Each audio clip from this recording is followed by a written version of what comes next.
नमस्कार, मैं आपका मित्र सर्वमित्र। आप उम्मीद करते हैं कि हमारे जैसे लोग सिस्टम में अगर आए, सिस्टम अगर अच्छा हो और आप वोट देते नहीं जी। तो फिर सिस्टम कैसे अच्छा होगा। मोस्ट ऑफ द स्टेट में कांग्रेस को अपनी गुटबाजी की वजह से नुकसान होता है। तो कहीं न कहीं हौसला डगमगाया नहीं कि आपके सामने सारा तंत्र लगा हुआ है और आप अकेले चल रहे हैं। शायद काफ़िला भी नहीं चलता था साथ में। हमारा काफिला भी ऐसा ही था। जो हमारी पार्टी में स्लीपर सेल हैं, हम उनको बाहर करें, उन पर कार्रवाई करें, जी। वो होना चाहिए। स्लीपर सेल हैं। स्लीपर सेल है। मेरे ख्याल से सोशल मीडिया का भी इतना कोई ख़ास आप इस्तेमाल नहीं कर रहे थे। ना कुछ नहीं। सोशल मीडिया नहीं, मीडिया वालों ने मेरा साथ नहीं दिया, आप देखिए। और बाकायदा बहुत से लोगों ने, दावेदारों लोगों को फ़ोन कर करके बताया, इतना फ़ोन करके कि भाई सौरभ मित्तर को वोट नहीं देना, वोट उधर डाल दो, मतलब उधर डाल दो, सौरभ मित्तर कहीं ना बन जाए। बड़ी बात ये है सर, 27 दावेदारों में टिकट आप कैसे ले आए? कैसे हासिल की? खट्टर साहब का फ़ोन आता है कि भाई रानिया तो कांग्रेस जीत रही है, रोको, मदद करो इन एलो की जितनी कर सकते हो।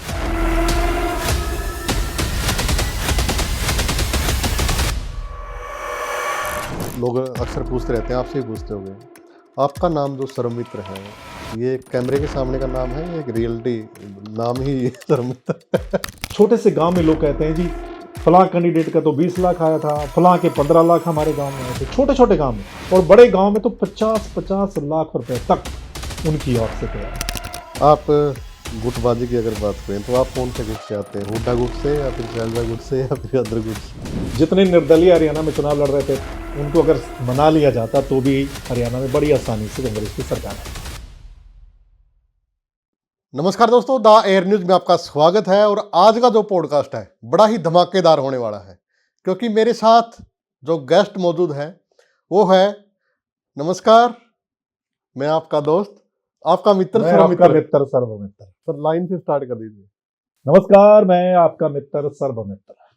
इस आवाज को सुने काफी दिन हो गए सर। हाँ, काफी दिन हो गए और लोग मिस भी कर रहे हैं। मुझे काफी लोगों के फोन आते हैं जी। कि वो आवाज सुनने को नहीं मिल रही है, तो मैं सोच रहा हूँ कि वो आवाज फिर से दोबारा थोड़ी थोड़ी शुरू की जाए। कमाल है सर। तो कब शुरू कर रहे हैं सर? देखो, मैं मसले पहले भी उठाता था, आपको पता है, एज ए जर्नलिस्ट जी। मसले उठाते थे हम।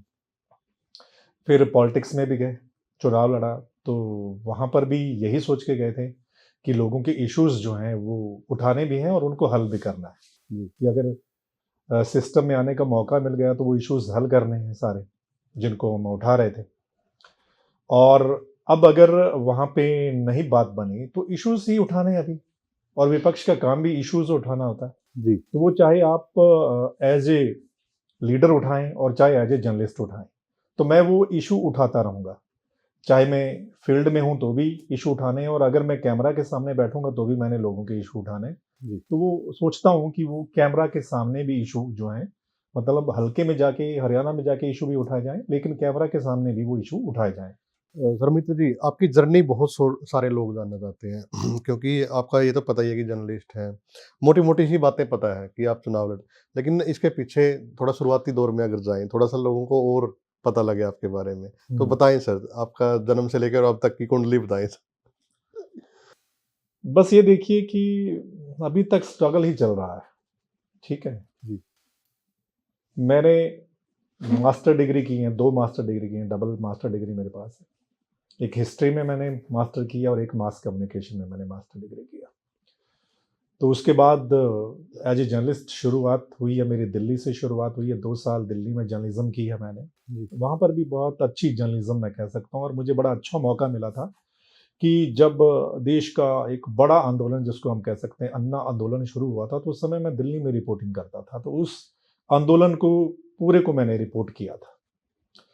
उसके बाद आप देखिए कि मुझे मौका मिला, और दिल्ली के बाद मैं चंडीगढ़ आया। चंडीगढ़ में 4 स्टेट को मैंने कवर किया, हरियाणा, पंजाब, हिमाचल, चंडीगढ़, इवन कि जम्मू कश्मीर में भी जाके रिपोर्ट की। तो मैं कई स्टेट में मैंने जर्नलिज्म की है, रिपोर्टिंग की हुई है। तो बड़ा वास्ट मेरा ये एरिया जो है वो जर्नलिज्म का वो रहा है। गांव का नाम नहीं बताया आपने। और मेरा गांव मौजदीन है, सिरसा जिले में।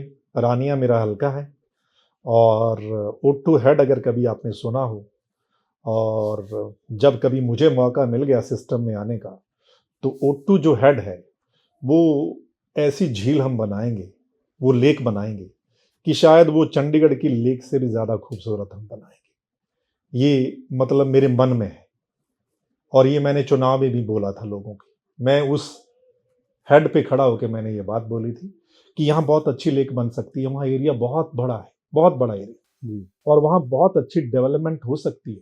बहुत अच्छी लेक, दूर-दूर से लोग वहाँ पे आएँगे, वहाँ रेवेन्यू जनरेट होगा, लोगों को घूमने फिरने का मौका मिलेगा। लेकिन अगर सरकार चाहे तो, हाँ, जब कभी अगर मुझे मौका मिल गया, तो वो एक ऐसा जगह मैं बनाऊँगा कि दूर-दूर से लोग उसको देखने आएँगे। वो बिल्कुल जस्ट 3 किलोमीटर वहाँ से दूर मेरा गाँव है, मौजदिन गाँव।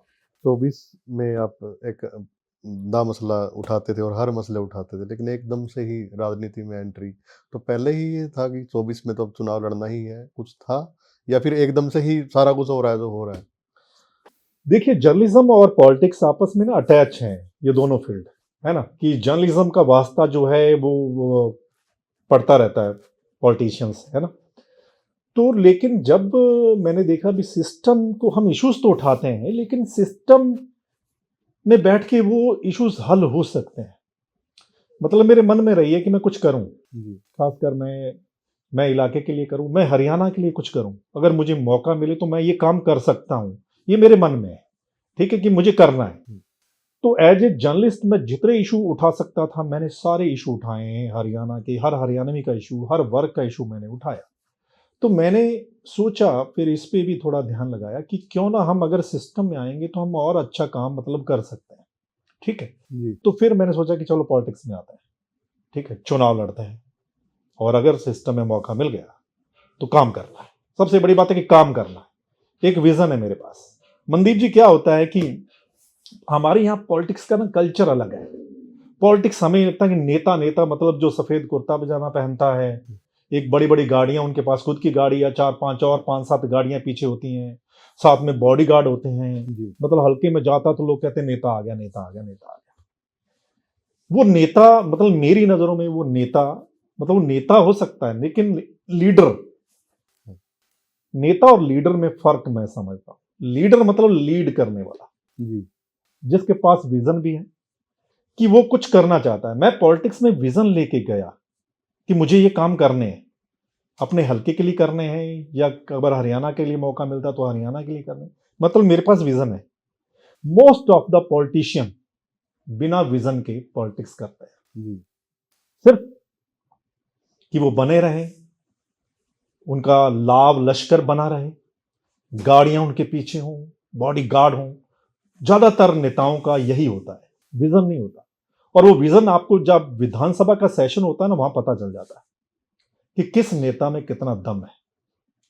जब वो बोलते हैं ना, सब पता चल जाता है कि कौन लीडर बनने के लिए आया है, कुछ करने के लिए आया है, और कौन सिर्फ़ वो सफ़ेद कुर्ता पजामा पहनने के लिए और वो सिर्फ़ लाव लश्कर के लिए आया है।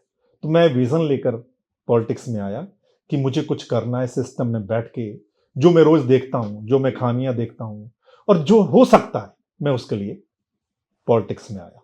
और मौका मिला चुनाव लड़ने का, बड़ा अच्छा चुनाव लड़ा, और थोड़े दिनों में इतना बढ़िया चुनाव लड़ा कि पहली बार इतना वोट उस हलके में कांग्रेस को मिला, और टक्कर आपको पता है किनके साथ थी। वही तो सर, जब भी कोई राजनीति में आता है तो सबसे पहला ये सोचता है कि फंड बहुत ज़्यादा खर्च होगा।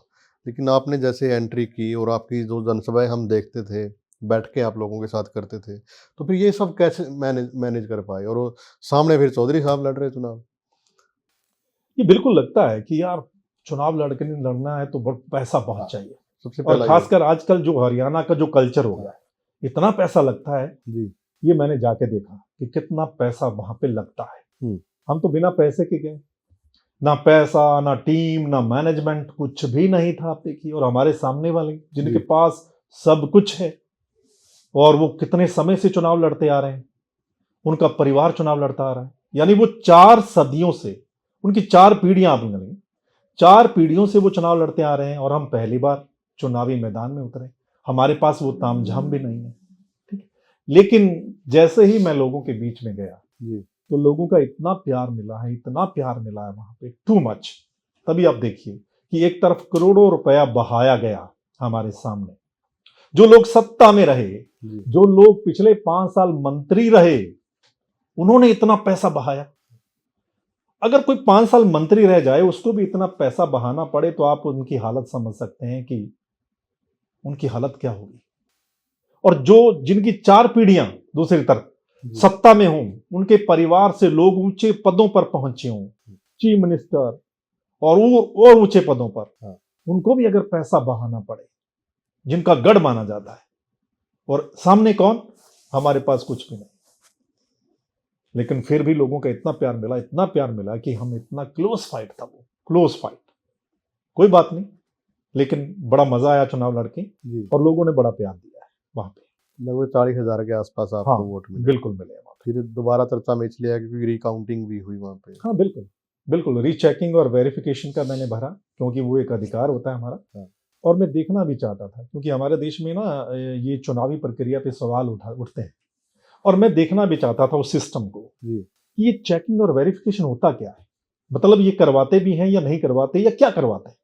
और मैंने उसको देखा बड़े क्लोज से, कि वो तो आंखों में धूल झोंकने वाली बात है। यार, आपने कैंडिडेट से पैसा भरवा लिया कि हम बूथों की, उन ईवीएम की गिनती करेंगे, रीचेकिंग वेरिफिकेशन होगा, और वहां जाके आप डाटा डिलीट कर देते हैं, आप दिखाते भी नहीं, तो क्या है। मैंने वहां विरोध किया बकायदा जी कि व्हाट इज दिस, ये क्या चल रहा है। लिखित में मैंने वहां जो जो भी अधिकारी थे उनके साइन लिए, और मैं सुप्रीम कोर्ट गया, आप देखिए। हाँ और सुप्रीम कोर्ट में पहला ऐसा मामला था मेरा, जिस पिटीशन पे माननीय सुप्रीम कोर्ट ने इतना बड़ा कमेंट किया कि आप ये कैसे कर सकते हैं। जी चुनाव आयोग को कहा कि आप कैसे कर सकते हैं, how can you delete the data, आप कैसे कर सकते हैं। मतलब ये बहुत बड़ा कमेंट आया था, आप देखिए। तो मैं वो प्रोसीजर देखना चाहता था मनदीप भाई, कि होता क्या है, मतलब कुछ करते भी हैं या सिर्फ दिखावा है। और वो मुझे तो दिखावा ही निकला। तो चुनाव के समय सर दबाव नहीं आया दूसरी पार्टियों का, क्या कुछ रहा पूरे चुनाव में?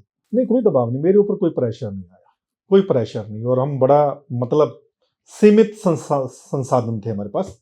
और मैं आज एक बात आपको बताना चाहता हूं, वो ये कि अगर आप एनालिसिस करें पूरे हरियाणा का, तो पूरे हरियाणा में सबसे सस्ता चुनाव हाँ मैंने लड़ा होगा। बिल्कुल सर। सबसे सस्ता और सबसे फेयर चुनाव मैंने लड़ा होगा। आज तक शायद किसी ने नहीं लड़ा हो, और शायद आगे कोई नहीं लड़ेगा। जी मतलब ऐसा चुनाव हमने वहां पे बिना पैसों के, बिना शराब के हमने चुनाव लड़ा, और इतने लोगों का प्यार हमें मिला कि पहली बार इतना वोट वहां पर कांग्रेस पार्टी को मिला है। जी इससे पहले चौधरी साहब भी लड़ते रहे, उनको भी इतना वोट नहीं मिला, ठीक है, लेकिन हमें वो मिला बिना पैसों क्या के, बिना क्या शराब वजह थी सर, इतना लोग इतना प्यार दिखा रहे थे लोग? के। उनको लगा कि यार एक लड़का आया है और विजन लेके आया है, मतलब ये कुछ कर सकता है। जर्नलिज्म में बड़े इशू उठाए हैं, आपने पता, ये बंदा कुछ करना चाहता है, कर सकता है ये बंदा, ठीक है। और उनको उन्होंने देखा हुआ था कि जो वहां से लड़ते आए हैं या उनकी कार्यशैली है, उनको देखा हुआ था जी सारी चीजें। मतलब एक तरफ साम दाम दंड भेद सब कुछ चल रहा था उनकी तरफ से, और हम बिल्कुल फेयर तरीके से लोगों के बीच में जा रहे थे। जहां जा रहे थे लोग हमें सुन रहे थे, और जो लोग भी हमें सुन रहा था वो हमारे साथ आ रहा था। मैंने ऐसा देखा कि आप देखिए, सिर्फ 15-16 दिन के इलेक्शन में जीरो से स्टार्ट करके 40,000 तक पहुंचना, ये छोटी बात नहीं है। और जब आपके पास कोई मैनेजमेंट पैसा नहीं है, ये बहुत बड़ी बात टाइम है। भी नहीं है आपके पास। टाइम भी नहीं है कि आप इतने दिनों में तो पूरा इलाका भी कवर नहीं कर सकते, पूरा इलाका भी कवर नहीं कर पाए हम। लोग सभी गाँव बोलते में नहीं रहे, जा पाए आप। सभी गांवों में भी नहीं जा पाए। अगर हमें 5-7 दिन भी और मिल जाते तो यहां रिजल्ट कुछ और होता। और भी कई कारण रहे हैं, कई सारे, मेरे इलेक्शन में तो कई सारे फैक्टर रहे हैं। हाँ वो बताओ सर थोड़ा, Too much। पार्टी के बताओ पहले, तो क्या कारण रहे? बहुत मतलब आप इस इलेक्शन को अगर आप देखें तो आप इस पे पीएचडी कर सकते हैं, मतलब पॉलिटिक्स की पीएचडी हो सकती है। मतलब जो मेरे वाला ये इलेक्शन था, आप देखिए मेरे सामने सारे इकट्ठे हो गए थे टोटल। सामने वाले तो हैं, दूसरी पार्टी उनको सपोर्ट कर रही है, हमारे वाले भी कुछ सपोर्ट कर रहे हैं उनको, और धार्मिक संस्था उनको सपोर्ट कर रही है। मतलब इतने लोग, और हम अकेले एक तरफ, ऊपर से पैसा इतना ज्यादा।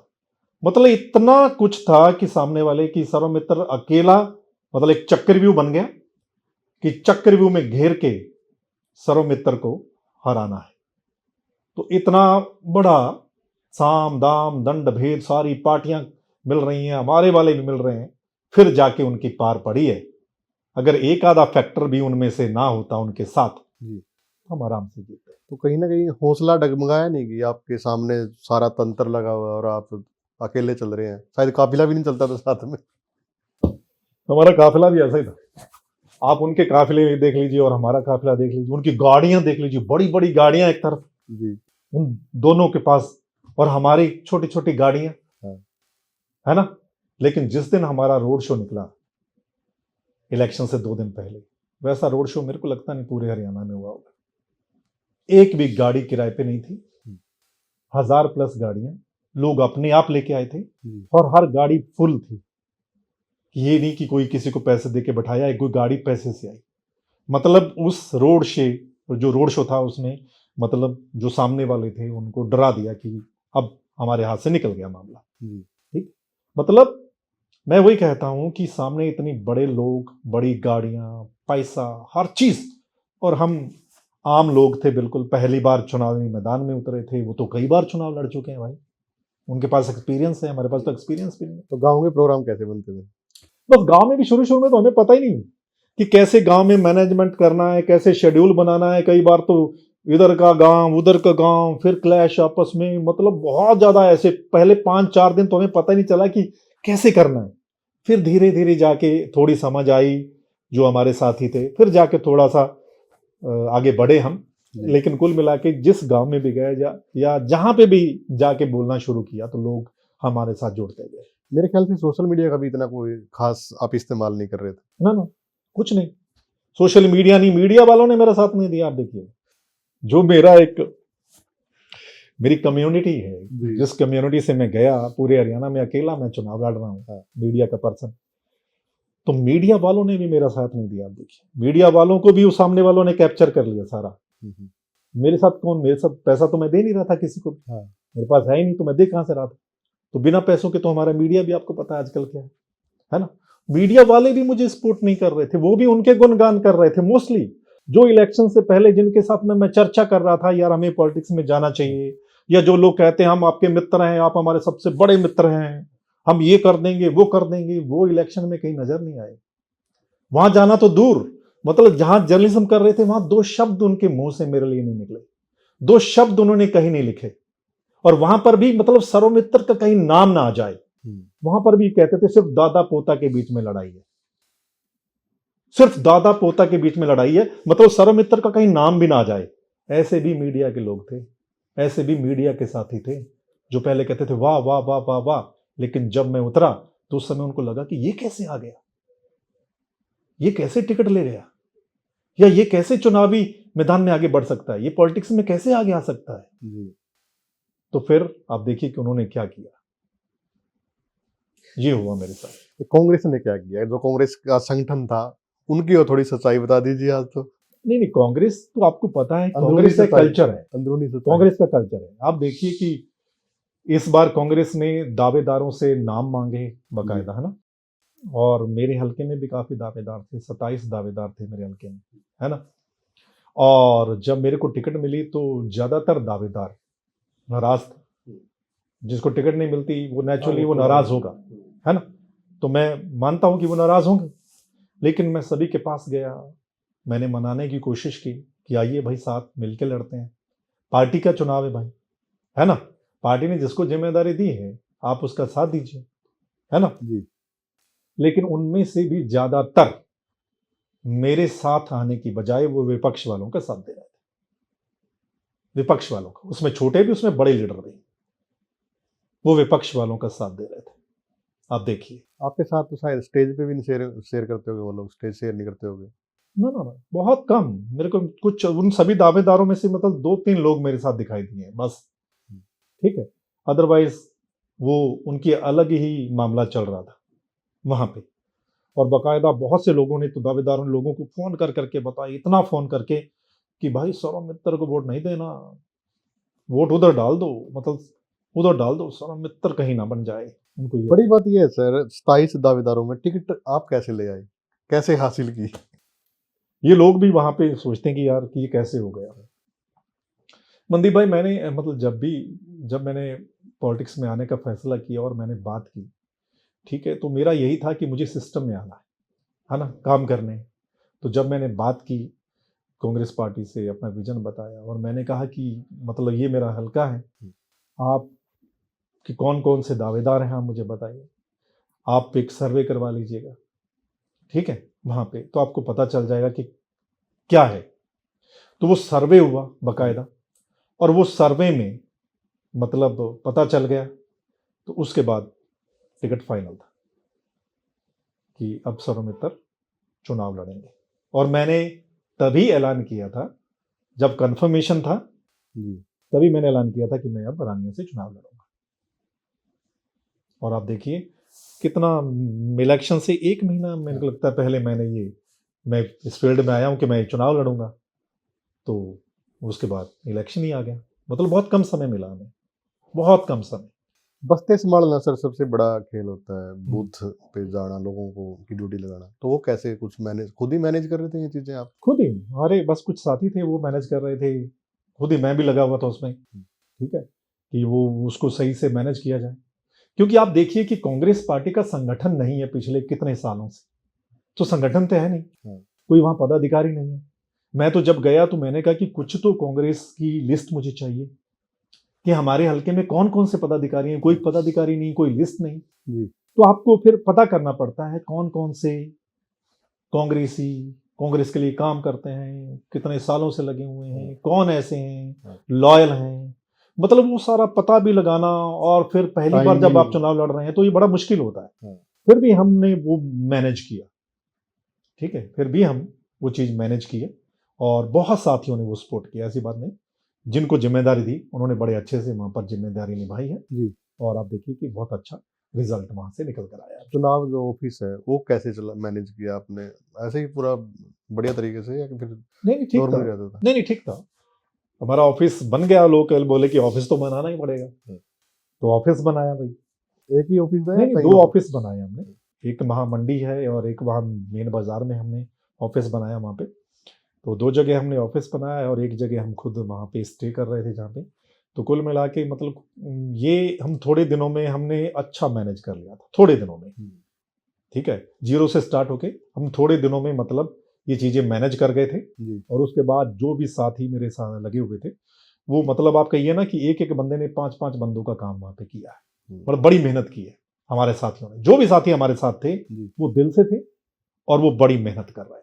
तो साथ ही हरियाणा से भी काफ़ी सपोर्ट कर रहे थे, मतलब पूरे हरियाणा से आ रहे थे या फिर वहीं के लोग ही मैनेज नहीं, कर? हरियाणा के लोग भी कुछ आए थे। हालाँकि हमारा वो मैनेज नहीं कर पाए कि बहुत से साथियों को हम अटेंड ही नहीं कर पाए, हुँ। क्योंकि दिन थोड़े थे, जी। हल्का कवर करना था, तो सभी को रिस्पॉन्ड भी नहीं करा। अदरवाइज़ तो पूरे हरियाणा से लोग हमारे पास आना भी चाहते थे, हर तरीके से मदद भी करना चाहते थे, जो बाद में लोग कहते हैं कि भाई आपने रिस्पॉन्ड नहीं किया, हम तो आना चाहते थे। जी। बस वही बात है ना कि हम जब नए हैं, पता नहीं होता इतना कि कैसे मैनेज करना है, किस चीज़ को किस हिसाब से करना है, वो नहीं कर पाए। वो चीज़ हमें अब अभी पता चलती है कि कौन-कौन सी कमियाँ रही जी। कि वहाँ पे। अगर हम उन चीज़ों को मैनेज कर लेते तो शायद कुछ और हो सकता था। तो कोई बड़ी रैली भी मेरे ख्याल से नहीं हो पाई, कोई बड़ा नेता वहाँ पे नहीं जा पाया।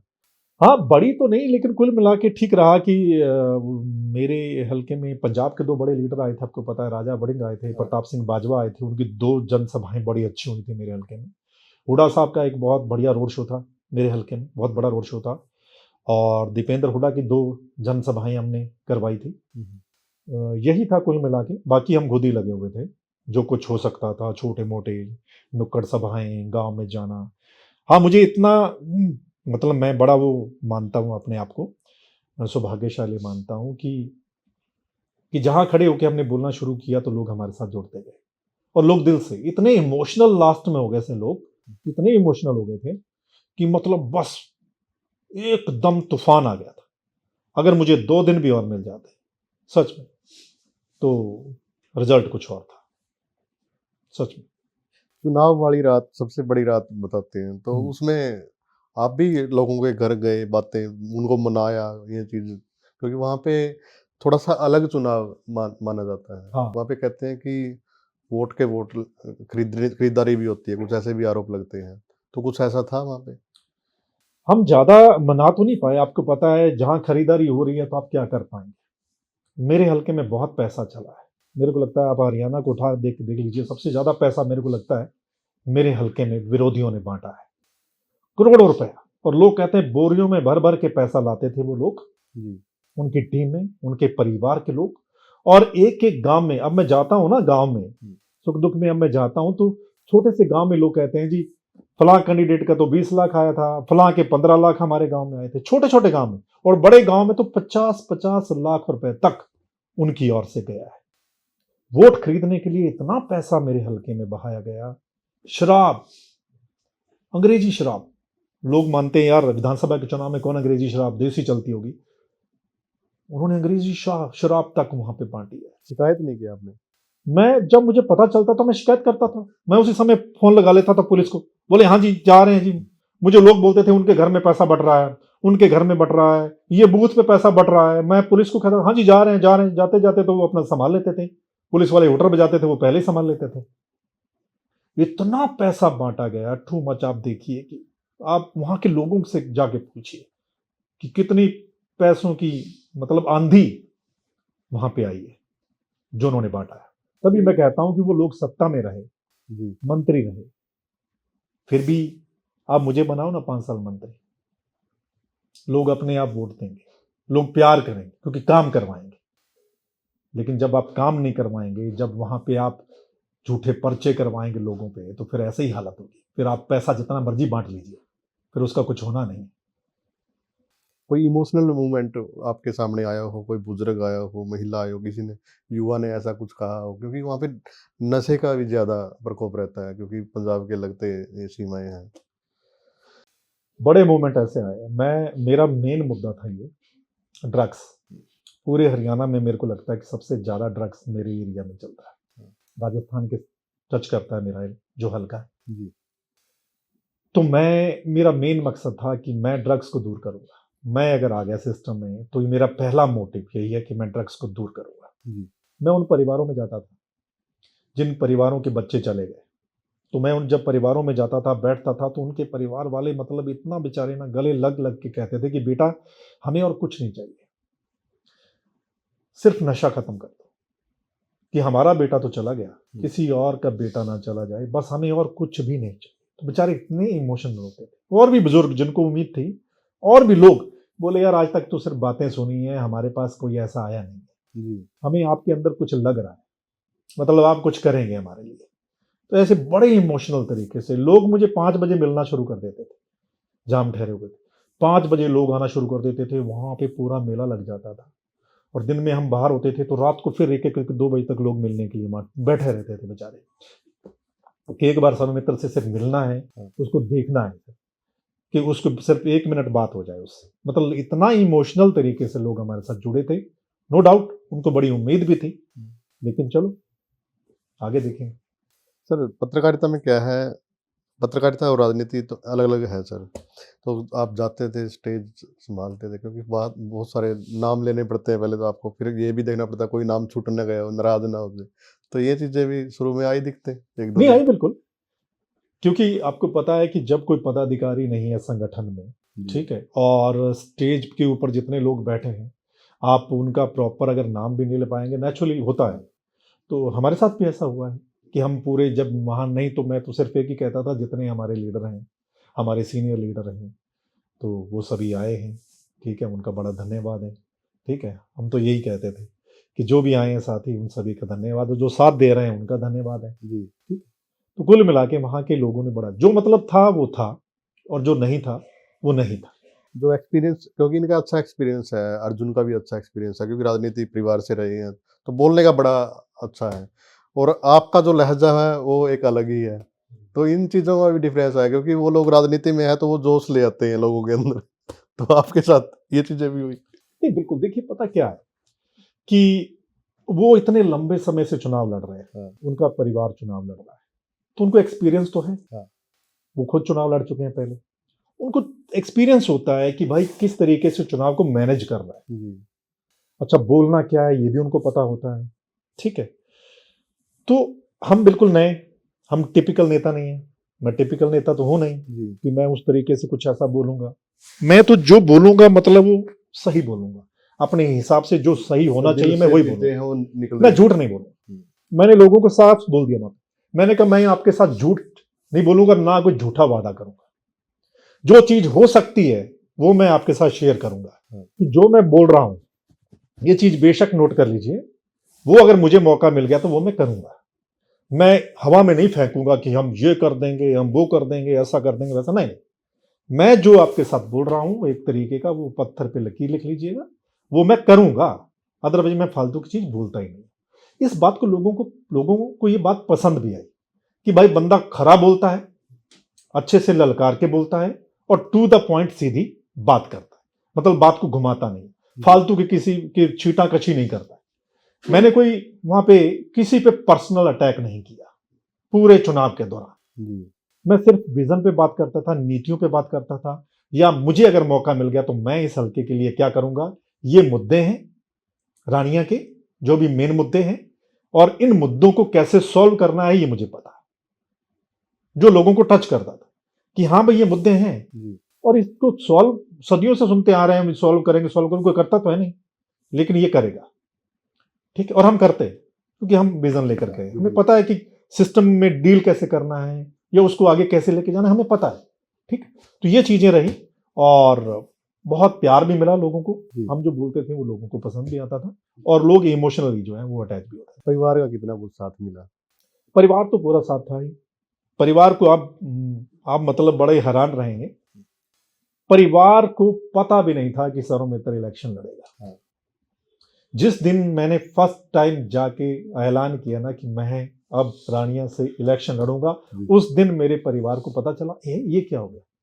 मेरे दोस्तों को पता नहीं था कि सरों मित्र ने ये क्या बोल दिया सिरसा में आके कि मैं इलेक्शन लड़ूंगा। उससे पहले किसी को पता ही नहीं कि सरों मित्र इलेक्शन लड़ेगा, मतलब परिवार वाले किसी नजदीकी को भी नहीं पता सरों मित्र इलेक्शन में। मैंने सीधा वहां जाके सिर्फ ऐलान किया, तो कोई सपना आया था या फिर कैसे कि मैं इलेक्शन लड़ूंगा। वो बात फैल गई, जी सीआईडी रिपोर्ट लेने लग गई पूरी कि ये क्या है, इसका सौदा पता करो सारा। तो मेरे दोस्त कहने लगे यार क्या बात है, यानी कि ये कैसे तू कैसे लड़ लेगा, मतलब एकदम। तो कोई सपना आया था सर रात को, कैसे मतलब क्या? दरअसल मुझे ऐसा लगता है कि ये जीवन एक ही बार मिला है बंदी, और जो मन में आता है ना वो करना चाहिए, और अच्छे के लिए अगर आप कर सकते हैं। मुझे ऐसा लगता है कि मैं यार ये काम अच्छा कर सकता हूं तो मुझे ट्राई करना चाहिए, सिर्फ बाहर बैठ के देखना नहीं चाहिए। हम बाहर बैठ के कहते हैं कि पॉलिटिक्स ऐसी हो गई, पॉलिटिक्स तो गंदी है, पॉलिटिक्स में ये हो गया वो हो गया, और अगर हम बाहर बैठ के सिर्फ बोलते रहे और अगर हम कर सकते तो हमें करना चाहिए, क्यों नहीं करना चाहिए। मुझे लगता था कि मैं कर सकता हूं तो मुझे पॉलिटिक्स में आना चाहिए, तो मैंने कहा आऊंगा, मैं ये रिस्क ले लेता हूं और अच्छे के लिए आऊंगा।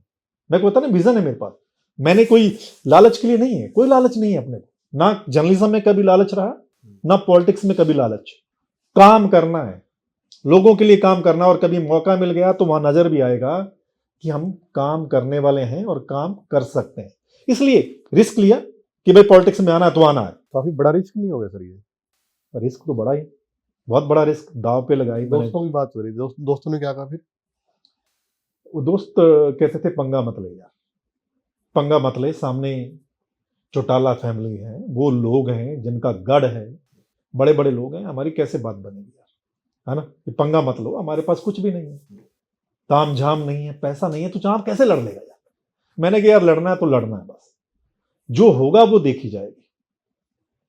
आदमी को लड़ना चाहिए, नतीजा जो भी हो, हार जीत मैटर नहीं करती, मुझे लगता है लड़ने वाले बंदे को दुनिया याद रखती है। आप अगर अच्छे के लिए लड़ रहे हैं, नतीजा जो भी है, वो कहते हैं ना गिरते हैं घुड़सवार ही मैदान है, जो लड़ेगा वो गिरेगा भी।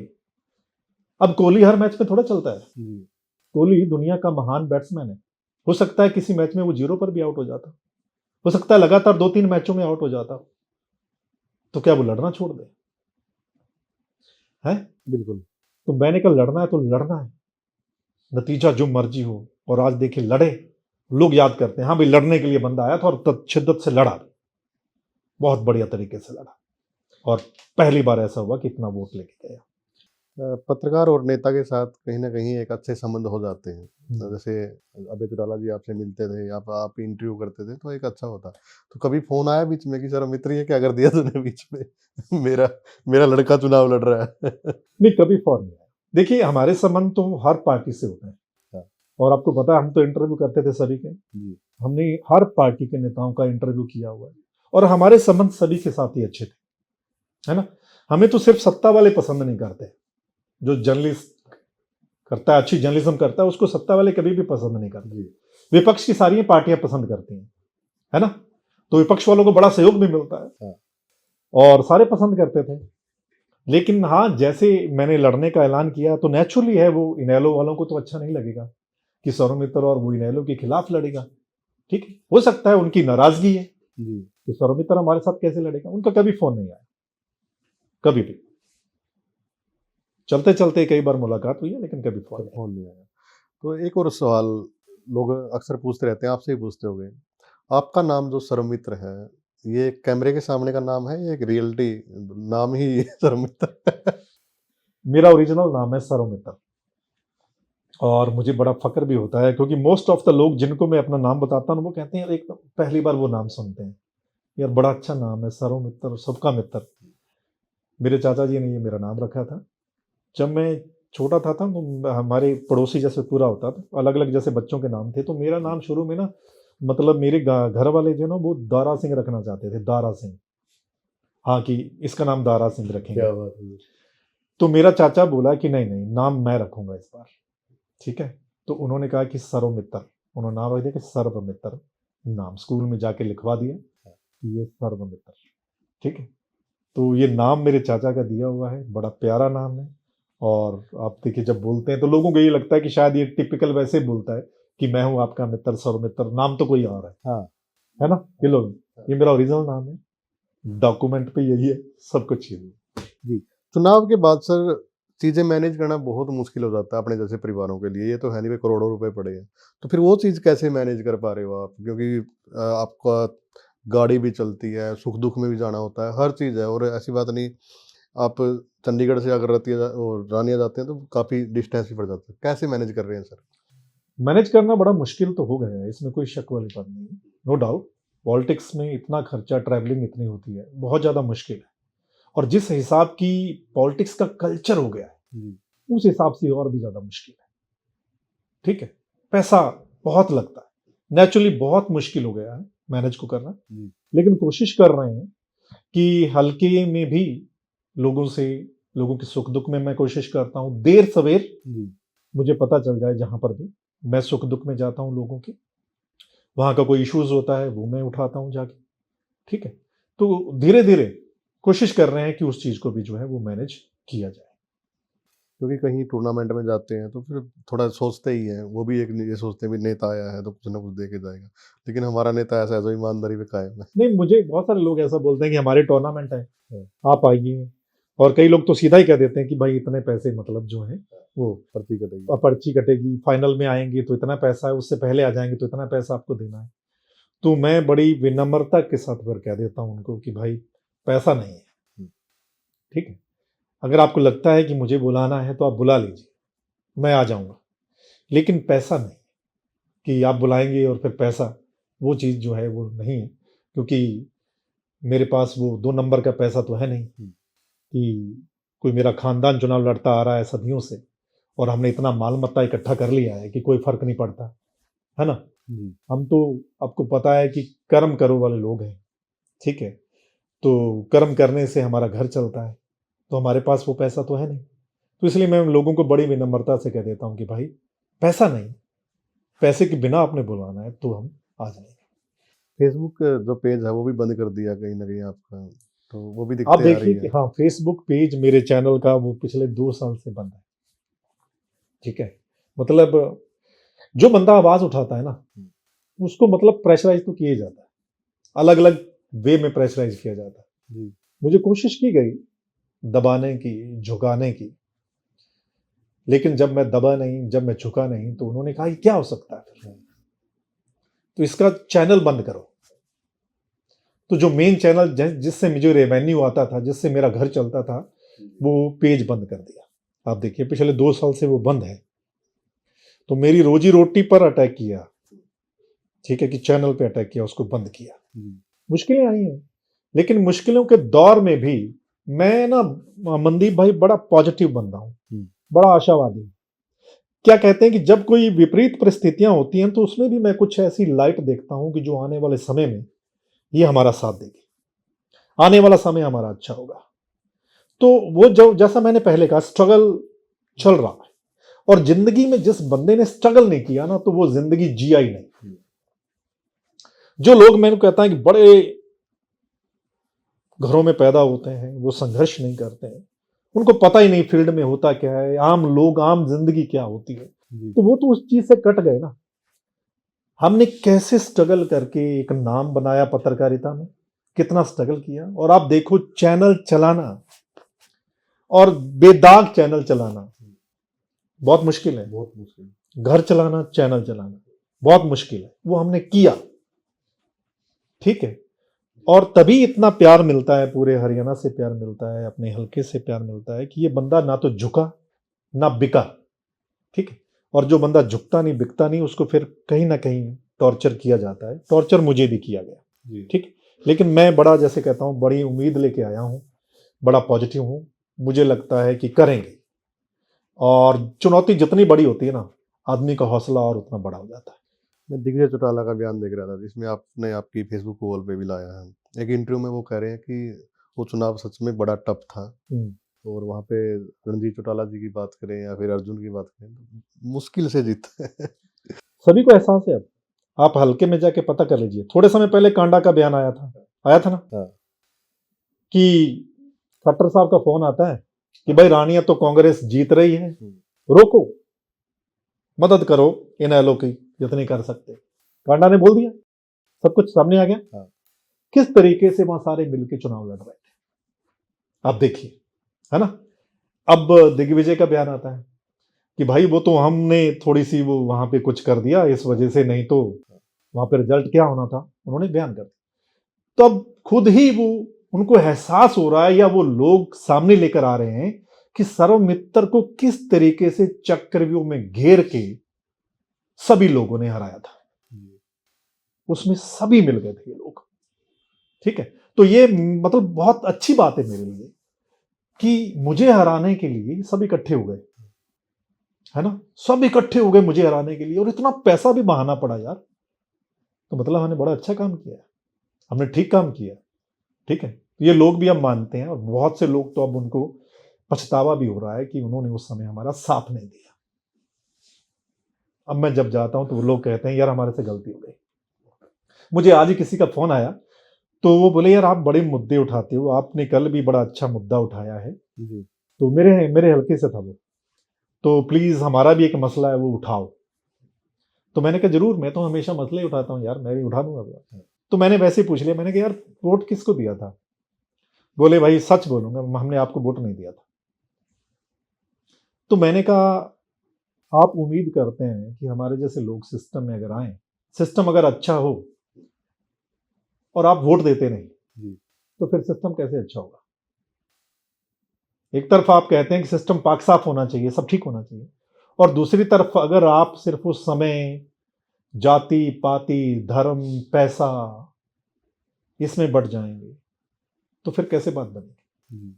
वो कहते हैं आप, चर्चा होती है वहां पे, अब लोगों को एहसास होने लगा है, या मुझे एहसास होने लगा है कि हमने उस समय गलती कर दी, आगे से आपका साथ देंगे। मसले आप उठाते रहते हैं, लेकिन अगर ये मसले विधानसभा में उठते, बाई चांस थोड़ा सा वो रह गया, तो रानिया के लिए क्या सबसे बड़ा मसला होता? भाई ये मैं वो चीज़ें ठीक कराऊंगा। मनदीप भाई, एक ना, मैं अगर विधानसभा में पहुंच जाता ना, तो सच में लोगों को लगता कि एक आवाज वहां पे पहुंची है। मैं विद फैक्ट सरकार से सवाल करता, मैं हवाई फायर नहीं करता। हमारी विधानसभा में बहुत से लोग ऐसे होते हैं जो हवाई फायर करते हैं, वैसे ही अनाप शनाप बोलते रहते हैं, एक दूसरे को टारगेट करते रहते हैं, ठीक। मैं सबूतों के साथ वहां अपनी बात रखता, सरकार से सवाल करता, और ये चीज होनी चाहिए, होनी चाहिए। मैं सिर्फ ना अपने हल्के के लिए बल्कि पूरे हरियाणा के लिए आवाज उठाता कि हमारा जो हरियाणा है ये ज्योग्राफिकली बहुत अच्छी स्टेट है। हमारा हरियाणा पूरे देश में नंबर 1 स्टेट होना चाहिए। हम देश की राजधानी को तीनों तरफ से घेरे हुए हैं। यहां पे क्या नहीं हो सकता? सब कुछ हो सकता है, कोई करने वाला हो तो सब कुछ हो सकता है, और हमारा हरियाणा तो बड़ा टॉप लेवल पे जा सकता है। ये सारा विजन है मेरे पास। मैं इस बात को लेकर सवाल करता, आवाज उठाता, अपने हल्के के लिए भी उठाता। ड्रग्स सबसे पहला जिसकी वजह से युवा आज बहुत बड़ा नुकसान हमारा हो रहा है। मैं चाहता हूं कि ड्रग्स को दूर किया जाए और उसको कैसे करना है ये बताता। जॉब्स बड़ा मुद्दा है, क्या कुछ चल रहा है ना। किसानों के मुद्दे हैं, सारी चीजें मैं चाहता हूं कि वो सारे हल होने चाहिए। उन पे मैं आवाज उठाता और मेरे को लगता है वो आवाज बड़ी दूर तक लग जाती है। 40,000 वोट जो आपके पास आए तो उनकी भी काफ़ी उम्मीदें हैं आपसे। तो उनके बहुत सारे काम भी ऐसे होते होंगे जो अटक जाते होंगे, तो फिर अधिकारी सुनते हैं आपकी? आप बिल्कुल, फ़ोन बहुत लगाते काम के लिए फोन आते हैं हैं? और जो भी काम होते हैं मैं कोशिश करता हूं वो हल किया जाए। और जो भी वहां लोग हैं, मतलब नेचुरली कि काम हो जाता है, मान लेते हैं जी। काम। हमने कोई नाजायज तो बोलना नहीं किसी को, जायज ही काम बोलने हैं। तो कुल मिला के बड़ा कोऑपरेट किया जा रहा है, वहां पे सब कुछ ठीक हो रहा है, ये गली लोगों के नाली काम वाले हो काम रहे हैं। ज़्यादा होते हाँ, हैं। मतलब लोगों के जो छोटे मोटे काम है जो मेरे से बोलते हैं वो काम हो जाते हैं, बोलने से काम हो जाते हैं। कल मैं देख रहा था कि आप एचपीएससी को लेकर भी मामला उठा रहे थे। क्या लग रहा है हरियाणा के अंदर जो ये रिजल्ट को लेकर जो बच्चे बैठे हैं, तो ये जायज़ है या फिर कैसे? क्योंकि एचपीएससी जो चेयरमैन का जो बयान आया था, उन्होंने कहा कि यूनिवर्सिटी में पढ़ाई अच्छी नहीं करते ये लोग, इनको खुद ही पता है। आप बताएँ थोड़ा-सा? आप देखिए कितनी बड़ी विडंबना है कि हम किस लिए पढ़ते हैं। हजारों बच्चे बेचारे इतने सालों से तैयारी कर रहे हैं, किस बात के लिए कर रहे हैं। जी। कितने सालों बाद जाके कोई पोस्ट निकलती है। ये बोले कि 6 साल बाद ये पोस्टें निकली थी, 6 साल बाद। अब वो बच्चे अगर 6 साल से वेट कर रहे हैं कि हमारे लिए ये पोस्ट निकलेगी, उसकी वो तैयारी कर रहे हैं। उन्होंने पीएचडी तक कर रखी है, कई बार नेट कर रखा है, और उनको फेल कर दिया जाता है कि आप तो फेलियर हैं। और बाकायदा उनको बोला जाता है आप फेलियर हैं, या तो आपको पढ़ना लिखना नहीं आता, या जिस यूनिवर्सिटी में आप पढ़े हैं वहां आपको ठीक से पढ़ाया नहीं गया। तो ये जिम्मेदारी किसकी है? यूनिवर्सिटी में पढ़ाना ये जिम्मेदारी सरकार की होगी ना। जी। अगर जिम्मेदारी वहां पर ठीक से नहीं पढ़ाया जा रहा तो आप किस लिए यूनिवर्सिटी खोल के बैठे? बंद कर दो। किस लिए खोल के बैठे? और ये जिम्मेदारी अच्छी शिक्षा देना, ये किसी भी सरकार का पहला उद्देश्य अच्छी शिक्षा देना। जी। ये पहला उद्देश्य होना चाहिए, क्योंकि हमारा देश आगे बढ़ेगा शिक्षा की वजह से, यूथ की वजह से। और जब आप यूथ को ये कहते हैं कि यू आर फेलियर, जो बच्चे डिजर्व करते हैं, ऐसा क्राइटेरिया आप बना देते हैं कि वो नौकरी। आप देखिए 600 कुछ पद हैं, सिर्फ 151 उन्होंने सिलेक्ट किए। क्यों भाई? कर सकते थे आप। ये क्राइटेरिया रखने की क्या जरूरत है आपको? ठीक है, तो जब वो सवाल करते हैं तो उनको ऐसा जवाब दिया जाता है। आप देखिए पिछले कुछ समय से जो भी अच्छी पोस्ट हैं कितनी खाली छोड़ी जा रही है। क्यों खाली छोड़ी जा रही है? क्या बच्चे एलिजिबल नहीं है? बच्चे डिजर्व नहीं करते? सब कुछ है, लेकिन वो पोस्ट भरनी नहीं है, वो बार बार निकालनी है, कई बार निकालनी है, ताकि ये कहा जाए कि हम ये नौकरी निकाल रहे हैं, अब हमने ये नौकरी निकाल दी है, अब ये कर दिया है, वो कर दिया, ये कर दिया। गलत सिस्टम है। इस सिस्टम को ही चेंज करना है। इस सिस्टम को चेंज करने के लिए ही मैं पॉलिटिक्स में आया हूं, कि किसी के साथ नाइंसाफी नहीं होनी चाहिए। बाहरी के बड़े बार-बार सवाल उठते हैं कि बाहरी जो बड़ी भर्तियाँ हैं, वो बाहरी बच्चे उसमें लगते हैं। लग रहे हैं, ये सवाल उठता है, लग रहे हैं। और लोग ये भी उठाते हैं कि एचपीएससी के चेयरमैन बाहर के हैं, इसलिए ये सब हो रहा है। तो बाहरी क्यों भाई? क्या हरियाणा के बच्चे डिजर्व नहीं करते? कोई पॉलिसी ऐसी बना दो। सबसे पहले नौकरी का हक हरियाणा वालों का है या किसी और का है? आप हरियाणा वालों को नौकरी नहीं देंगे तो क्यों नहीं? हरियाणा से आप देखो कितने आईएएस निकले हैं, कितने आईपीएस निकले हैं, जज निकले हैं, पता नहीं कहां कहां तक पहुंच गए। तो क्या बच्चे असिस्टेंट प्रोफेसर के लिए डिजर्व नहीं करते? करते हैं, लेकिन सिस्टम ऐसा है, क्राइटेरिया ऐसी, पॉलिसी ऐसी बना दी है कि उनको बस निकालना है, खाली छोड़ना है। तो इस सिस्टम को ठीक करना है। मैं सरकार से आज भी अपील करता हूं कि युवाओं का जो हक है वो दीजिए, छीनिए मत। आपके कॉलेज में, आपके स्कूल में पद खाली पड़े हैं, पद खाली पड़े रहेंगे तो शिक्षा को आप कैसे चला पाएंगे? शिक्षा कैसे दे पाएंगे? आपको वो तुरंत भरो, अच्छी शिक्षा दो, शिक्षा पे पैसा इन्वेस्ट करो, ताकि हमारे बच्चे जो हैं वो ठीक ठाक सरकारी स्कूलों पर ध्यान दो, तब जाके बात बनेगी। हरियाणा पे भी बात कर लेते हैं सर, थोड़ा कांग्रेस पे भी बात कर लेते हैं। तो लूज़ करने का कारण क्या रहा है चुनाव? चुनाव को लूज करने का, मनदीप, कई सारे फैक्टर हैं, एक फैक्टर नहीं है। कई सारे फैक्टर, सरकार ना आने का। सरकार ना आने का। हर कोई कह रहा था कि सरकार आ रही है, एक भी सिंगल बंदा या सिंगल चैनल नहीं कह रहा था कि सरकार कांग्रेस की नहीं आएगी। अच्छी सीटों के साथ सरकार आ रही थी। उसमें कई सारे फैक्टर हैं, नो डाउट, लेकिन पार्टी की ओर से एक फैक्टर ये भी है कि जो आरोप लगते हैं गुटबाजी के, वो गुटबाजी थी।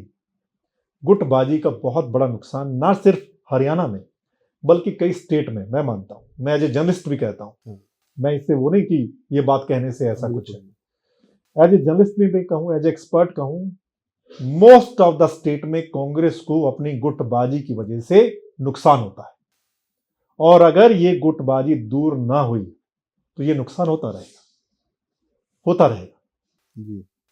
तो संगठन, मतलब जिस हिसाब से बीजेपी इलेक्शन लड़ती है या उनका मैनेजमेंट है, तो उनको हराने के लिए आपको संगठन पे काम करना पड़ेगा, गुटबाजी दूर करनी पड़ेगी। राहुल गांधी बहुत अच्छी बात करते हैं। उन्होंने, आपको याद होगा, उन्होंने कहा था कि जो हमारी पार्टी में स्लीपर सेल हैं हम उनको बाहर करेंगे, उन पर कार्रवाई करेंगे। तो वो होना चाहिए। स्लीपर सेल है हर हलके में है। आप देखिए, नहीं है? कांग्रेस हारी है, अपने स्लीपर सेल की वजह से भी हारी है। ये एक फैक्टर बहुत बड़ा रहा है। स्लीपर सेल को राहुल गांधी ने जैसा बोला है, सब पता है, सभी को पता है। लोगों से पूछ लीजिए किस हलके में किस स्लीपर सेल की वजह से पार्टी को नुकसान हुआ है, सबको पता होगा। नहीं तो पता लगा लीजिए, उस पर कार्रवाई कीजिए, उनको बाहर का रास्ता दिखाइए। जैसे राहुल गांधी बोलते हैं, सब ठीक हो जाएगा, सब ठीक हो जाएगा। स्लीपर सेल पे कार्रवाई होगी, डिसिप्लिन होगा, मैनेजमेंट होगा, संगठन होगा, तो फिर आप देखना कांग्रेस किस वे में आगे बढ़ेगी। राहुल गांधी ने एक बड़ी प्रेस कॉन्फ्रेंस की थी। उन्होंने कहा कि हरियाणा के अंदर 25 लाख के आसपास लोग जो वोट हैं वो फर्जी हैं। तो क्या सच में वोट चोरी हो रही है? बहुत अच्छा मुद्दा उठाया राहुल गांधी ने। इससे पहले लोग मानते थे कि ये तो हवा में बातें हैं, कि ये तो फालतू का बोलते रहते हैं, ऐसी कोई वोट चोरी थोड़ा होती है या ऐसे होती है। राहुल गांधी विद फैक्ट लेके आए, प्रूफ के साथ वो चीजें लोगों के सामने रखी। एक ब्राजीलियन मॉडल का फोटो अगर 22 बूथों पे नजर आता है तो सिस्टम की गड़बड़ी तो है ना। ये लापरवाही कह लीजिए या सिस्टम की गड़बड़ी चुनाव आयोग ने किया। ये काम किसका है? चुनाव आयोग। उस मॉडल की यहां फोटो कैसे हो सकती है? मतलब आप में खामी है, खामियां हैं आपके अंदर सिस्टम में। मतलब आप उनका फोटो लगा रहे हो, या एक बंदे के इतने इतने वोट बना रहे हो, या एक बंदे के कई कई स्टेटों में वोट है। ये कैसे हो सकता है? क्या ये वोट चोरी नहीं है? एक घर में 500-500 वोट कैसे हो सकते हैं? और जब पड़ताल की जाती है वो किसी बीजेपी के नेता का घर मिलता है। तो प्रूफ के साथ राहुल गांधी उस चीज को लेके आए। लोगों ने तब जाकर लोगों को लगा कि हां भाई ये तो ठीक है, ये तो बिल्कुल प्रूफ के साथ दिखाई दे रहा है कि इस तरीके से वोट चोरी जो है वो हो रही है। तभी मैं कहता हूं कि ये सारी चीजों पे अगर संगठन होगा तो इस पे गौर होगी तो वो चीजें कम हो सकती हैं। तो पूरे हरियाणा के अंदर उसके बाद रैलियां निकाली गई, प्रदर्शन किए गए, बल्कि दिल्ली के अंदर एक बहुत बड़ी रैली हुई। लेकिन उसके बाद हरियाणा विधानसभा सत्र चला। बीजेपी ने कहा कि हम चुनाव सुधार को लेकर चर्चा करते हैं। कांग्रेस तैयार नहीं थी। तो कहीं ना कहीं लोगों के मन में भी ये डाउट गया, और बीजेपी खुद कह रही थी अगर इनको डाउट है, ये रैली करते फिर रहे हैं, पोस्टर लगा रहे हैं, वोट चोरी हो रही है, तो बहस करने को कोई दिक्कत नहीं है। तो कहीं नहीं लग नहीं रहा कि कांग्रेस ने वहां पे लूज कर दी चीजें? नहीं, कांग्रेस वोट चोरी पे करना चाहती थी। चुनावी सुधार बीजेपी मान नहीं रही थी। बीजेपी वोट चोरी से बच रही थी कि वोट चोरी वाला मामला नहीं आना चाहिए। वो कहते चुनावी सुधारों पे। भाई चुनावी सुधार क्या वोट चोरी नहीं है? वोट चोरी पे डिस्कशन होगी तो चुनावी सुधार तो वो भी है। कांग्रेस इस पे चाह रही थी चर्चा करना, लेकिन बीजेपी इससे भाग रही थी। चुनावी सुधार तो वो सही मुद्दे पे नहीं आ रहे थे। वोट चोरी की चर्चा होनी चाहिए थी। जब हरियाणा का मुद्दा राहुल गांधी लेकर आए, प्रूफ के साथ लेकर आए कि ब्राजीलियन मॉडल की फोटो यहां कैसे हो सकती है राय विधानसभा में, तो उसका जवाब सत्ता पक्ष को देना चाहिए था। उसका जवाब चुनाव आयोग को देना चाहिए था बकायदा। क्यों नहीं दिया जा रहा? यानी कि हवा में बातें की जा रही है कि ऐसा कुछ नहीं है, ये तो खामखा के आरोप हैं। भाई आप प्रूफ के साथ बताइए ना कि क्या ये है या नहीं है। साफ साफ दिख रहा है लेकिन बीजेपी के पास पता नहीं तो वक्ता इतने अच्छे हैं, हम्म। वो लोगों को ये बताने में सक्षम रहे कि कहीं वोट चोरी नहीं हो रही और कांग्रेस भाग रही है विधानसभा में। बीजेपी के पास मैनेजमेंट है, आईटी सेल है, हम्म। तो वो किस तरीके से मतलब मैनेज कर लेती है ना, ये सभी को पता चल गया। जी। वो मैनेज अच्छे से कर लेते हैं। तभी मैंने कहा ना कि कांग्रेस को अभी इस पे वर्क करना है, मैनेजमेंट पे वर्क करना है, संगठन पे वर्क करना है, तब जाके बात बनेगी, जी। जो मुझे लगता है। ब्रजेंद्र सिंह यात्रा निकाल रहे हैं, सद्भाव यात्रा, और वो यात्रा 90 हलकों में सभी विधानसभा में जा रही है। तो क्या लग रहा है कांग्रेस को उसका साथ देना चाहिए या नहीं? कितना कुछ वो सही निर्णय है उनका? कांग्रेस पार्टी के लिए और कांग्रेस पार्टी के झंडे के साथ अगर कोई काम कर रहा है तो अच्छी बात है। जी। मैं मानता हूं कि कोई पार्टी के लिए काम कर रहा है, कोई संगठन के लिए काम कर रहा है, तो वो अच्छी बात है। बस मैं वही कहता हूं कि अगर कांग्रेस की गुटबाजी अगर दूर हो जाए, कांग्रेस अगर एकजुट दिखाई दे, जी। ठीक है, असलियत में, ना सिर्फ कहने पे कि हम एकजुट हैं, जी। असलियत में अगर सारे एकजुट हो जाएं, दिखाई दें, एक दूसरे की टांग ना खींचें, एक दूसरे का चुनाव में नुकसान ना करें, जी। तो कांग्रेस बहुत अच्छी पोजीशन में आज भी है। कुछ नहीं हो, सब ठीक हो जाएगा। लेकिन अगर यही रहा तो फिर बहुत मुश्किल हो सकता है, ठीक है। तभी मैं कहता हूं कि अब सभी को एकजुट होकर मैं कहता हूं, अलग अलग जाने की बजाय जी। एकजुट होकर काम करना चाहिए। एकजुट होकर जब आप निकलते हैं तो लोगों में भी एक संदेश जाता है कि भाई ठीक है, इकट्ठे हैं, गुटबाजी नहीं है, जी। सभी जगह नजर आते हैं, है ना, तो एक मैसेज तो जाएगा ना। मैसेज आता है। लेकिन अगर अलग अलग लगे रहेंगे तो मैसेज क्या जाएगा? इनका तो एक का ही नहीं है। हाँ, इनका एका नहीं है, वो अलग चल रहा है, दूसरा अलग चल रहा है, तीसरा अलग चल रहा है। जी। तो सारी बात तो वही है ना, लोगों में मैसेज क्या जाता है, ठीक है। कांग्रेस का वर्कर यही चाहता है कि आप एकजुट हों, आप एकजुट होकर चलें। लेकिन अगर कोई नेता कहे कि नहीं हमारा तो चलता रहेगा, भाई आप इकट्ठे रहो, तो ये गलत बात है ना। जी। आप गुटबाजी की अगर बात करें तो आप कौन से गुट से आते हैं? हुड्डा गुट से या फिर सैलजा गुट से या फिर अदर गुट से? मैं मेरा गुट जो है वो सच में है कि मेरा पॉलिटिक्स में आना कोई गुट नहीं है। मैं तो पॉलिटिक्स में एक जो प्रोटोकॉल होता है उसके माध्यम से मैंने पार्टी ज्वाइन की। जी। जो प्रोटोकॉल होता है, ठीक है, उस माध्यम से मैंने पार्टी ज्वाइन की और निकल पड़ा। अब अगर किसी को लगे कि नहीं ये फलां गुट का है तो उसकी सोच हो सकती है। मुझे नुकसान हुआ बकायदा कि एक गुट जो है वो उसको लगा कि ये तो ये गुट से है और इसका नुकसान कर सकते हो जितना कर दो, जी। इसको रगड़ के रख दो। तो उन्होंने पूरा जोर लगा दिया अपना कि सर्वमित्र नहीं आना चाहिए भाई, ठीक। भाई मैं एज ए जर्नलिस्ट मैंने क्या किसी का नुकसान किया है? कौन से गुट ने किया सर ये? मैं किसी गुट के साथ नजर आया क्या? जी। एज ए जर्नलिस्ट आप सब बराबर है मेरे लिए, सभी की आवाज उठाई मैंने, उठाई, तो मैं किस गुट से हो सकता हूं? ठीक है, तो सभी को साथ आना चाहिए था, ठीक है। लेकिन मैं वही कहता हूं ना कि ये गुटबाजी नुकसान कर रही है और अगर रही तो ये नुकसान करती रहेगी। और मैं ये बात प्लेटफॉर्म पर रखता रहता हूं जब भी मुझे मौका मिलता है। जी। मैंने बकायदा प्लेटफॉर्म पे ये बात रखी हुई है कि इस पे वर्क होना चाहिए। तो कहीं ना कहीं ये भी था सर, जहाँ पे बहुत सारे ऐसे लोग थे जहाँ पे अपने ही चुनाव लड़ रहे थे या फिर निर्दलीय खड़े हो रहे थे, तो अगर उनको समझाया जाता, बिठाया जाता, तो भी सरकार आ गई थी। बिल्कुल, मैं मानता हूं जितने निर्दलीय हरियाणा में चुनाव लड़ रहे थे उनको अगर मना लिया जाता तो भी हरियाणा में बड़ी आसानी से कांग्रेस की सरकार आ जाती, और वो मनाया जाना चाहिए था, ठीक है, मनाया जाना चाहिए था, मुझे ऐसा लगता है, उस पर जोर देना चाहिए था। और अगर पूरी कोशिश की जाती तो वो मान भी जाते, मुझे ऐसा लगता है, क्योंकि सभी को लग रहा था कांग्रेस की सरकार आ रही है, उनको कहना ही था कि भाई जिम्मेदारी मिलेगी सभी को, आप कैंडिडेट को जिताकर लाइए, सभी को मान सम्मान मिलेगा, सरकार आ रही है, जिम्मेदारियां मिलेंगी। तो मुझे ऐसा लगता है कि वो सभी लोग मान जाते, और अगर वो सभी लोग मान जाते जो निर्दलीय लड़ रहे थे तो आसानी से सरकार आ सकती थी। जी। कुरुक्षेत्र में राहुल गांधी आ रहे हैं 13 से शायद 22-23 तारीख 10-12 दिन वो रहेंगे और साथ में जो जिला अध्यक्ष है उनको ट्रेनिंग प्रशिक्षण देंगे।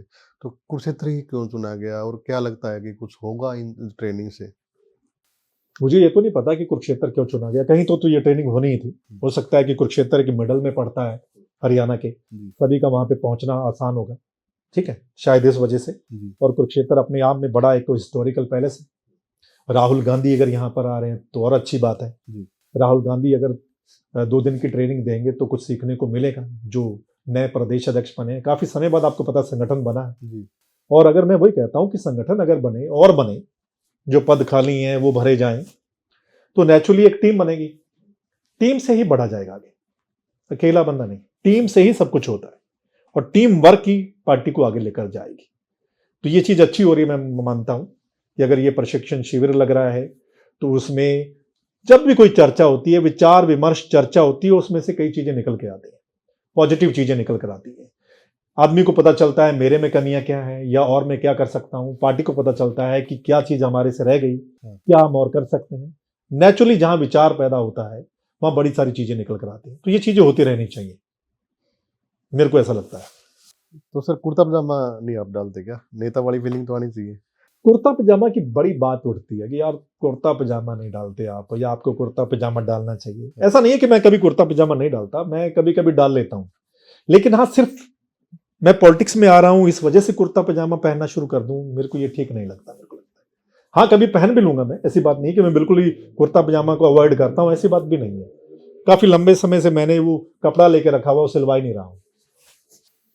वो कपड़ा भी किसी ने गिफ्ट किया था मुझे जी। कि आप कुर्ता पजामा आप पहनिए, हम आपको देखना चाहते हैं कुर्ता पजामा में, ठीक है। कब कब तो वो हम भी सिलवाओ- देखना चाहते हैं आपको। नहीं सिलवाएंगे, लेकिन मैं मानता हूं कि टिपिकल हमारे यहाँ क्या है कि आप विदेशों को देखें और हमारे यहाँ देखें। हमारे यहाँ ना पॉलिटिक्स को प्रोफेशन के तौर पर लिया जाता है। जी, पॉलिटिक्स एक प्रोफेशन नहीं है मनदीप भाई, मैं आपको बताऊं, ठीक है।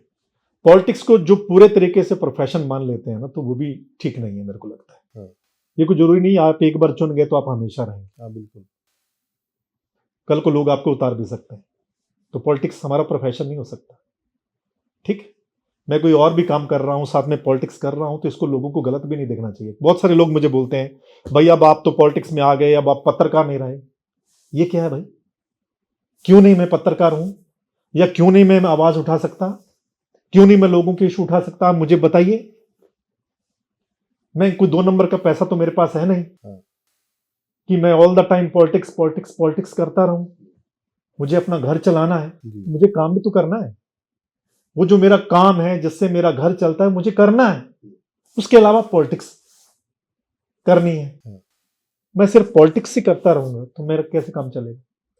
जिनका शुरू से दादा परदादा या खानदान चुनाव लड़ते आ रहे हैं, उन्होंने तो बादू माल मट इकट्ठा कर लिया, उनको तो कोई फर्क पड़ता नहीं। लेकिन हमें तो फर्क पड़ता है। तभी मैं कहता हूं कि हमारी एक ना इमेज बन गई है नेता की, कुर्ता पजामा वाला नेता, जी, लाव लश्कर वाला नेता, इमेज बन गई। ये इमेज नहीं होनी चाहिए। लोगों को भी सोचना चाहिए। मैं तो कहता हूं कि लोगों को भी इस पे सोचना चाहिए कि आप सिस्टम को सच में बदलना चाहते हो या नहीं। और अगर आप नहीं बदलना चाहते तो फिर कल को आप सवाल मत कीजिए कि ये गलत हो रहा है। अच्छे लोगों को चुनकर भेजिए, पढ़े लिखे लोगों को, जिनके पास विजन है, जी, कुछ कर सकते हैं, खाली कुर्सी भरने के लिए नहीं गए। मैं चाहता हूं अच्छे लोग पॉलिटिक्स में आए। अच्छे लोग आएंगे तभी बात बनेगी ना। लोग कहते हैं ना पॉलिटिक्स तो बड़ी गंदी पॉलिटिक्स है, बड़ी घटिया है। जी, जब तक अच्छे लोग नहीं आएंगे तो वो कैसे सुधरेगी? तो अच्छे लोगों को गुरेज नहीं करना चाहिए, आना चाहिए, कोशिश करनी चाहिए, स्ट्रगल करना चाहिए। तो मैं वही मेरी बात है कि कुर्ता पजामा भी पहनेंगे, जी। कभी कभी वो भी पहनेंगे, लेकिन हमेशा कुर्ता पजामा मेरे को लगता है वो भी ठीक नहीं है। एक सवाल रह गया था, स्टार प्रचारक कौन-कौन थे आपके उसमें? फैमिली की अगर बात करें, बच्चे भी वोट माँग रहे थे या फिर? नहीं नहीं, बच्चे की मेरी वाइफ ने बड़ा सपोर्ट किया है मेरे को, ठीक है। मेरे पूरे परिवार, मेरे जितने दोस्त थे, जितने रिश्तेदार थे, जी, जितने साथी थे, सभी लगे हुए थे। और मैं, उसके अलावा मेरी वाइफ जो है, मतलब मैं जहाँ नहीं जा पाता था, मेरी वाइफ को बुलाया जाता था, और वो बहुत अच्छी स्पीकर है, वो भी सिस्टम को देख रही हैं पूरा, और उनको भी लगता है कि सिस्टम में सुधार आना चाहिए। उन्होंने बड़ी हेल्प की मेरी, बड़ी सपोर्ट की है, और जहाँ मैं नहीं जा पाया वो जाती थी, लोग उनको भी सुनना चाहते थे, उनको भी अपने पास बुलाना चाहते थे। तो मतलब मेरे अलावा जो दूसरे स्टार प्रचारक थी वो मेरी वाइफ थी, ठीक है, उन्होंने बहुत सपोर्ट किया है। वो ऑलवेज पुश करती रहती हैं पीछे से मेरे को कि आप लगे रहिए, आप लगे रहिए, आप अच्छे के लिए काम कर रहे हैं, ठीक है, कोई बात नहीं, लोगों का बड़ा प्यार मिल रहा है। तो उनकी सपोर्ट की वजह से, फैमिली की सपोर्ट की वजह से, साथियों की सपोर्ट की वजह से निकले हुए हैं। देखते हैं आगे क्या कुछ होता क्या है। कुछ रणनीति लेके चल रहे हो आगे के लिए? कोई रणनीति नहीं है, सिंपल स्ट्रेट फॉरवर्ड सीधा तरीका है, जी। कोई रणनीति नहीं है, कोई स्ट्रैटेजी नहीं है, ना ऐसी कभी बनाई, ठीक है, सीधा सा हिसाब किताब है कि सही तरीके से भाई चलना है, झूठ बोलना नहीं है, जी। लोगों की बात करनी है, हल्के के लिए बात करनी है, हरियाणा की बात करनी है। अगर आप लोग समझेंगे तो करेंगे, आप समझ जाएंगे तो सब कुछ ठीक हो जाएगा। बस ये सीधा सा फंडा है। क्या कुछ मैसेज आप देना चाहेंगे सर? मैं मैसेज यही देना चाहूंगा कि एक तो भाईचारा कभी भी मत टूटने दे। हम सब वर्ग एक दूसरे के साथ मिलकर रहते हैं, और एक दूसरे के बिना हमारा काम भी नहीं चलता, ठीक है, तो भाईचारा नहीं टूटना चाहिए, आपस में मिल कर रहें। शिक्षा अच्छी दिलवाएं बच्चों को, अच्छी शिक्षा से ही हम आगे बढ़ेंगे।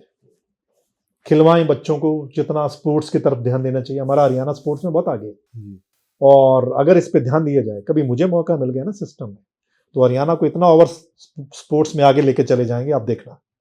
हरियाणा तो खेलों का एक हब है, नर्सरी है, इस पे आप ध्यान दीजिए, कितने मेडल आ जाएंगे हमारे यहाँ पे। तो खेलों की तरफ अपने बच्चों को लेके जाइए, ठीक है, और फालतू की बयानबाजी में आपने नहीं पड़ना है, यानी जाति पाति से ऊपर उठ के अगर आप चाहेंगे कि सिस्टम में सुधार हो तो हो जाएगा, मुझे ऐसा लगता है। बस यही सभी से मैं उम्मीद करता हूं कि आगे इस पे सोचना चाहिए उन लोगों को। बातचीत करने के लिए धन्यवाद sir. Thank you so much Mandeep, आप आए और आप लगे रहिए, आप बड़ा अच्छा काम कर रहे हैं। तो मैं तो ये चाहता हूं कि ये मीडिया जो है वो इसको फोर्थ पिलर इस वजह से कहा जाता है कि मीडिया एक माध्यम है जो लोगों की आवाज़ जो है वो सरकार तक पहुंचाता है, तभी सरकार उस पर काम करती है। तो मैं चाहता हूं मीडिया स्ट्रांग जरूर होना चाहिए। मीडिया जितना स्ट्रांग होगा उतना लोकतंत्र हमारा जो है ना वो मजबूत होगा। तो मैं सभी साथियों से भी कहता हूं कि आप अच्छे लोगों का साथ दीजिए, जो मीडिया में अच्छे लोग हैं उनका साथ दीजिए, और अच्छा मीडिया देखना, आप वो सुनना चाहिए आपको, बजाय कि आप फालतू का कुछ अगर सुनते हैं तो। बहुत बहुत धन्यवाद आपका। तो वीडियो को ज़्यादा से ज़्यादा शेयर भी करें, और सरमित्र जी का जो पॉडकास्ट है वाकई सच में बड़ा धमाकेदार हुआ है, एंजॉय कीजिए, कमेंट कीजिए। और सरमित्र जी बहुत जल्द आपके सामने कैमरे के सामने भी आने वाले हैं, और जो इनका पेज बंद हुआ है अब दोबारा से एक नए पेज उसको भी फॉलो ज़रूर कर लेना। धन्यवाद।